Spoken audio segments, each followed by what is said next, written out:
Hey dudes, welcome to Splat from the Past, the only 80s themed horror and sci-fi show where things could get totally radical. Now today, we will be chronicling a 1984 obscure B-horror film called The Jar. If you haven't seen it, check it out on YouTube. It's a very bizarre horror movie from 1984, and we're going to be interviewing the star of it, Gary Wallace. Now, Gary is a friend of a past guest, Tracy Schaefer, who played Constance in Trading Places. I reached out to him on Facebook, and he got a glowing recommendation from Tracy. And I'm going to have him on. We're going to talk about The Jar. It's his only movie credit, too, and I want to find out why.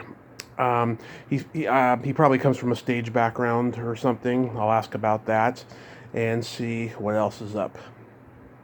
So, here is my interview with Gary Wallace.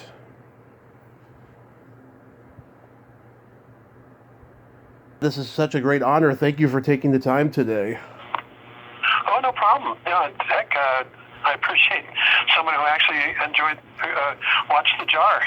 Like, you're one of like maybe 20 people. I like bad movies, so it's warmed its way into my heart. But going back in time, did you gravitate toward acting early on in your childhood?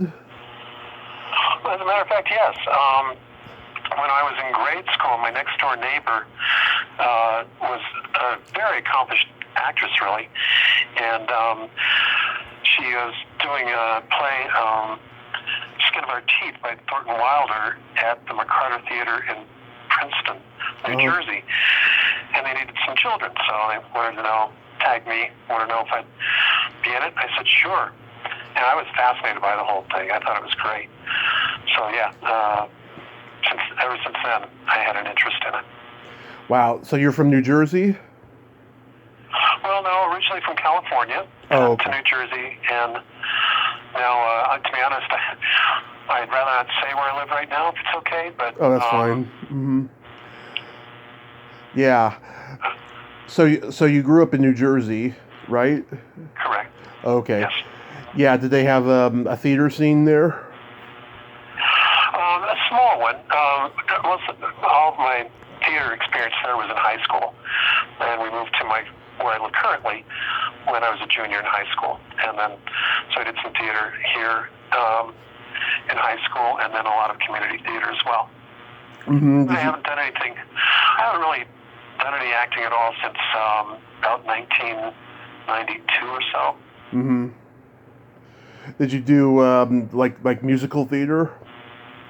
Yes, I did some musicals.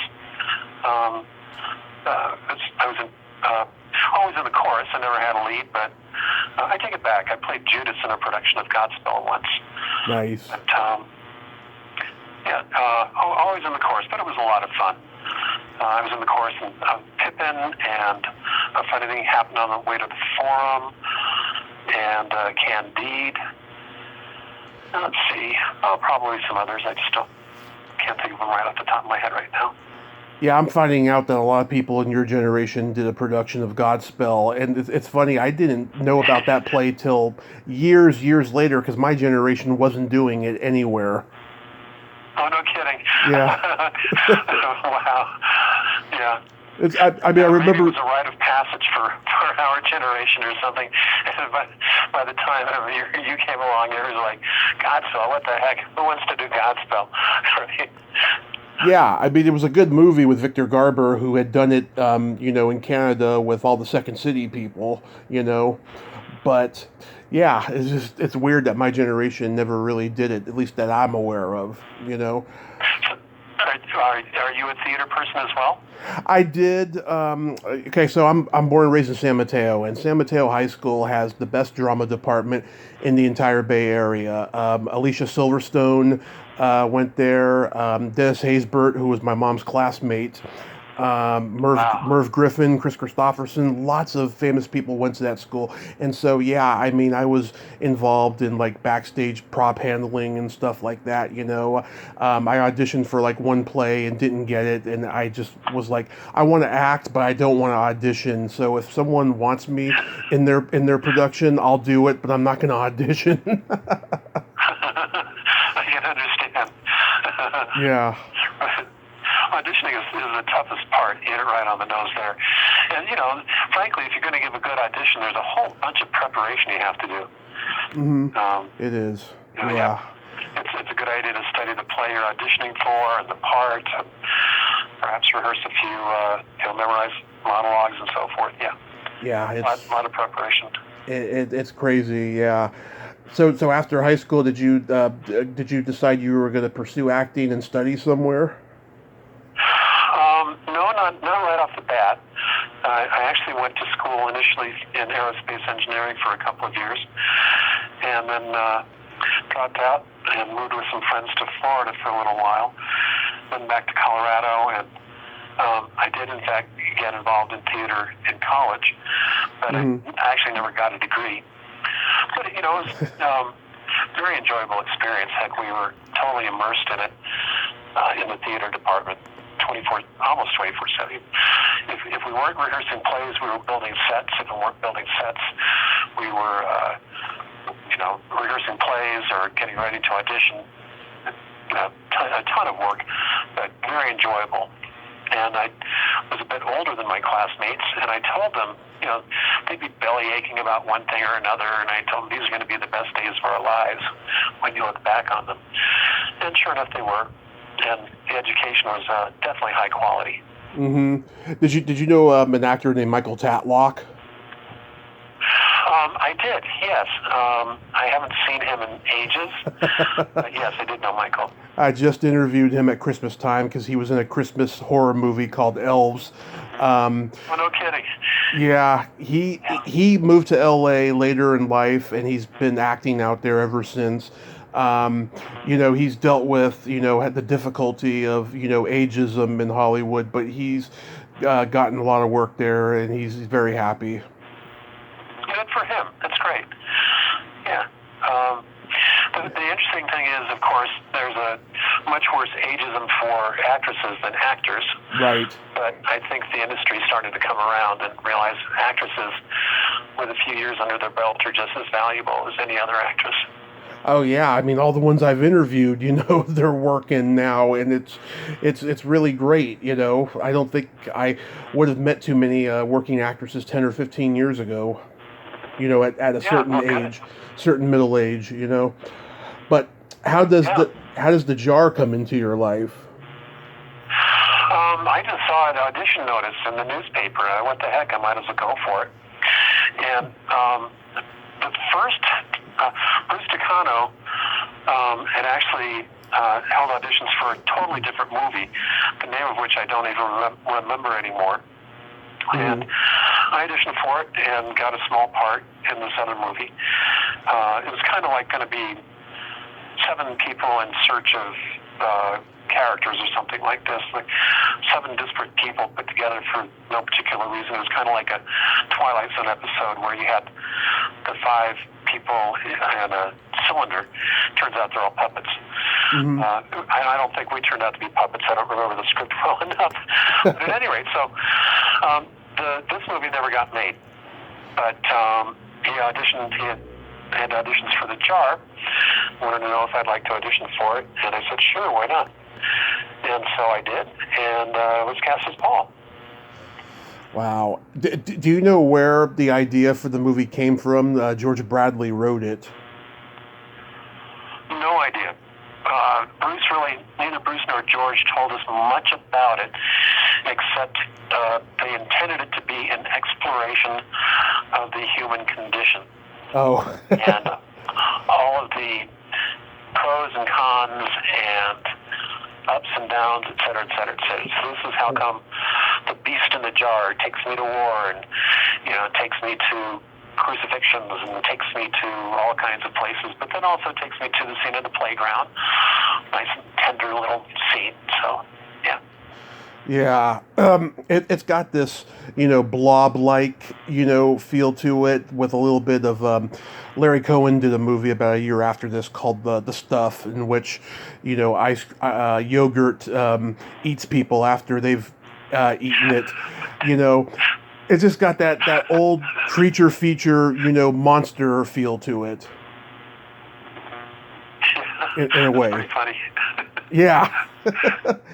The jar has that feel to it, so yeah, these guys they were just a couple local guys making a horror movie. You're right on the nose. Yeah. Apparently they had tried a few times beforehand.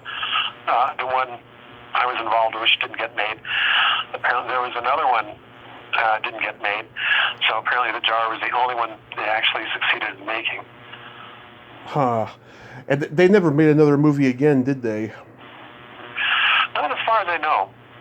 Yeah, because on IMDb, rumor had it they tried to make another movie. I didn't hear anything about it, but it was just what the rumor said. I don't know. Yeah, on IMDb there was no listing for it, but yeah, it seems to me that the character of Paul he's somewhat of like a traumatized Vietnam hippie who's now a yuppie in the 80s. Did you see him that way? Yeah, frankly, basically a normal person who stopped to help some old guy on the road who had been in an accident, and the old guy has this thing in this bag. And whoever takes it, the thing infects the person's life. You probably looked at the script and was like, "Oh, this is going to be my taxi driver." You know what? I didn't know what to think of it, or I had no expectations. I had no idea of anything whatsoever. From time to time, somebody actually say, "Oh, here comes the star," and I say, "No, not the star. Just another person in the movie, just like you." Yeah. How did you feel about being naked briefly on screen? Well, it just was what it was. Another costume. You didn't care. You were just like, okay, No. I'll do it. Yeah. Who knows? If I become famous because I'm naked on screen, okay, cool. But obviously I did not become famous, so it's all right. How many days was the movie shot in, if you remember? Yes, there were. Bruce actually had a regular job at a lumber company, so he had 2 weeks of vacation time in the fall and another 2 weeks in the spring. So the total shoot time was 4 weeks. And if you look closely at the movie, you'll see my hair length changes for no particular reason whatsoever, because it was not the same length in the fall as it was in the spring. Yeah, now that I think of it, yeah, that's true. And I can see that in a lot of movies, when they do like reshoots like a year later or something, the hair is always longer or shorter. Yes, exactly. Yeah, or parted on the other side, or lots of other things along those lines. Was it shot in the summertime? Again, it was 2 weeks in the fall and 2 weeks in the spring. Oh, okay. The fall shoot, the weather was still warm, so that's how come we were able to do a lot of outside stuff. And then the spring shoot was colder. It's when we did all the interiors. Yeah, because when I looked it up and saw where it was shot in Colorado, I was like, wow, it's pretty not snowy, for Colorado. It's got good weather. To be honest, the weather is usually very nice here.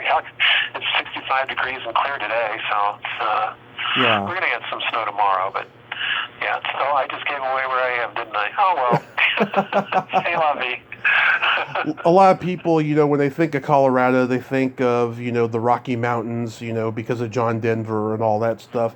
So, yeah, I mean, that's people always associate Colorado with snow. That's why I was shocked that the weather was actually pretty good in the movie. Yeah, it was great. How was Bruce? Very nice. How was Bruce Toscano as a director? Interesting question, and I'm not entirely sure how to answer. He pretty much didn't really direct much of anything, except where the camera was going to get set up and what the angle was. Almost the entire movie was done in one take. I'm trying to think of what scenes in the movie were actually done with more than one take. Obviously, there were some cut scenes and so forth, so those were more than one take. The only scene I can think of where there actually were several takes is the very last scene with my coworker. He's staring into the jar, and they reshot it, this little scene about 5 or 6 times, I guess, before Bruce got what he wanted. Wow. We didn't actually have dailies or rushes or anything. Our dailies and rushes were Bruce would take the film to get it developed. After it was developed, he'd hold it up to the light, see if there was anything on the film, and if there was, okay, fine, it was a good shoot, cool. Yeah. I always wanted to know if low-budget movies in general had dailies or rushes, you know? Yeah, we did not. He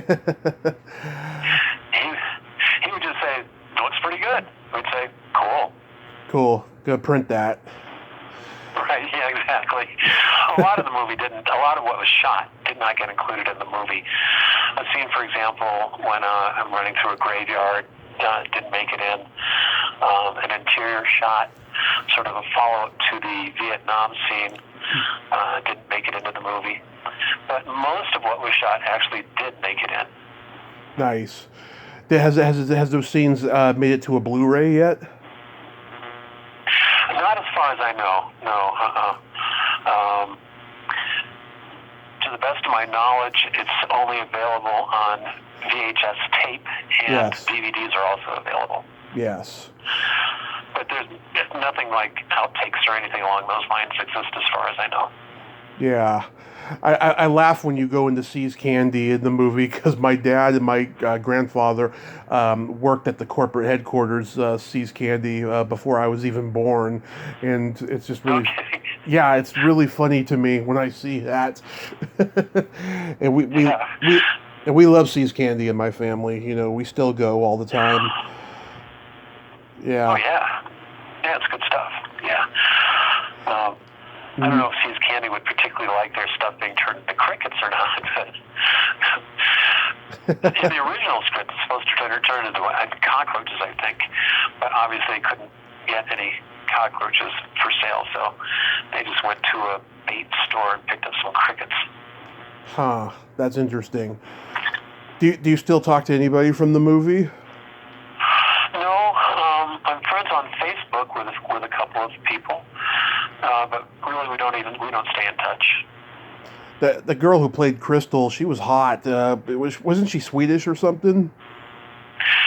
You know, excellent question, and I don't have an answer for you. Someone seemed to think she was Swedish. I have tried to locate Karen and have had no luck whatsoever. She just kind of disappeared off the face of the earth. I don't even know if she's still alive, to be honest with you. Yeah, that happens with people. There's people I've tried to find and nobody knows where they are. But you two had very good chemistry, I had to say. I mean, your conversations together were very naturalistic. Well, thank you. Yeah. They didn't do, what's it called, the marker thing? It's 60 hertz. Yeah. So the actual sound in the movie recorded as we were shooting did not match the film. As a result, we had to go in at night and record all of the spoken parts to try and match the film. It was pretty interesting. When did you become aware that the movie had somewhat of a cult success? Oh, gosh. Not until perhaps 10 years or so ago when a guy named Devin contacted me and wanted to do an interview. Mm-hmm. And then somebody else wrote and said they were writing a book about movies and sent an interview, so I wrote back, and now this one. And I did become aware of it getting dissolved in acetone on an episode of Best of the Worst. It's pretty interesting. Yeah. And apparently the soundtrack has quite the following for 80s synthesizer music, fans of 80s synthesizer movie music. Oh, yeah. Following. Oh yeah, I love the music, especially the '80s synthesizer music. In horror movies. Yeah. Yeah. The, the, the, the music is credited to Obscure Size, Siths, Obscure Size. Hmm. And Obscure Size was just Bruce Toscano and Cameron McLeod at night playing around with a synthesizer. Neither of them had any musical background whatsoever. Hmm. Yeah, a lot of those filmmakers in horror, a lot of them composed their own soundtracks because they couldn't afford anyone to do it for them. Like John Carpenter, he did the soundtracks to all his movies, but he's a musician also in general, so he was happy to do that. Sure, why not? But yeah, I get the credit for it. Yeah, a lot of people didn't even know that their movies had a cult success until the internet came. That really enabled it. And of course, the convention culture has really amplified since. Have you ever been invited to a horror convention? No, I'd love to go. I, of course, wouldn't expect to be paid for anything. It'd just be fun to go and talk about the movie. But, I put it out there, and no takers, so such is life. That's the way it goes. Don't give up, Yeah. there's hope. Yeah. There's hope. Sure. If somebody paid for my airfare and hotel room and maybe tossed in a meal or so, I'd be more than happy to go. Yeah. Yeah. So after the movie, did you decide that you weren't going to do more movies? You weren't going to stick to acting? No, nothing else ever came along, and it wasn't really something I wanted to move to Hollywood to pursue or anything. Mm. My roots are where I am, and so I figured if something came of it, great. If nothing came of it, that's life. To be honest, I never really actually. Nobody who participated in the movie actually got paid very much. I think the most anybody got paid was like $160 or so. That's the case with many of them. Yeah. Yeah, that's what I've heard. We sign a contract for X number of dollars, and the reality is we get much less X number of dollars. Yeah. That's life. It's okay. Yeah. But so you did more theater until you decided to stop, right? Correct. Yes. Nice. How did you meet Tracy? Through mutual theater friends. And I didn't actually meet her in person until a memorial for a mutual friend, Terry Dodd, who died. And so this is actually where I met Tracy. I only actually met her in person just the once, but we actually become friends on Facebook. Yeah, I interviewed her, almost a year and a half ago, and we had such a great time. She was very direct and to the point, but I just immediately and fell in love with her sense of humor, especially when we became Facebook friends and the hilarious stuff that she posts every day. Yeah, she's got a great sense of humor for sure. The best. Yeah, I enjoy her stuff as well. Yeah, and I'm glad that she gave me praise to you. I really appreciate that a lot. Oh yeah. She spoke highly. She said, "Yeah, he's great." I said, "Okay, cool." Oh, so what are you doing these days during the pandemic? Well, working from home. I'm still working. One of these days, maybe I'll retire. I don't know. Maybe after I retire, I'll think about auditioning for more movies or something.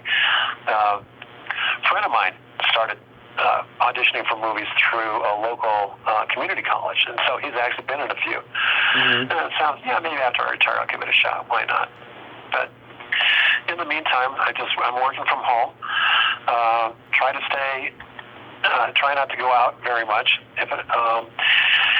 Right now, I think the bottom line for everybody is stay as safe as you possibly can, because once you get this bug, it's not, even if it doesn't kill you, it's going to be with you for a long time. Yeah. From everything I gather. Yeah. For some people, the symptoms are extremely mild, don't last for very long at all. In fact, I've had some friends who tested positive and just felt miserable for a day or two, but haven't had any long-lasting impact. But then I also know people who just had the virus killed. So it just kind of depends. It's the scariest thing ever, you know. I just hope it gets under control because I want to live life again. You know, this is just unhealthy for us to be locked in like this. It's very true. Yeah, you hit it right on the nose. Certainly makes me appreciate my friends more, no question about it. Mm-hmm. And I do miss the face-to-face interaction at the job. I have several friends there as well. We've stayed in touch, and we've actually, met face-to-face on a couple of occasions. And then there are the Zoom meetings, and those are always fun. Yeah, I can't do the Zoom thing. It's so awkward for me. I understand. Trust me, I understand. Yeah. Yeah, it's a strange world for sure. It really, really is. Well, Gary, I want to thank you so much for coming on today and sharing your memories of making the jar. I think as time goes on, more people will discover it. I hope so. It'd be great if they did. And of course, I'm certainly more than happy to talk with anybody about it, or if anybody wants to write, it's perfectly fine. Awesome. Well, you have yourself a great night over there and stay safe. You too. Thanks. Thanks for the call. I appreciate it very much. My pleasure. Bye-bye. Bye-bye. Take care. Take care. Well, there you have it. Gary Wallace. Ain't he a cool dude? What a nice guy, huh? I'm so glad that we could have the talk about the jar. Check it out. It's on YouTube. And it's also available on DVD and VHS if you got a VHS player. Well, until next time, this is Tommy Throwback Kovac saying, there's no shame in living in the past because the present sucks. Later, dudes.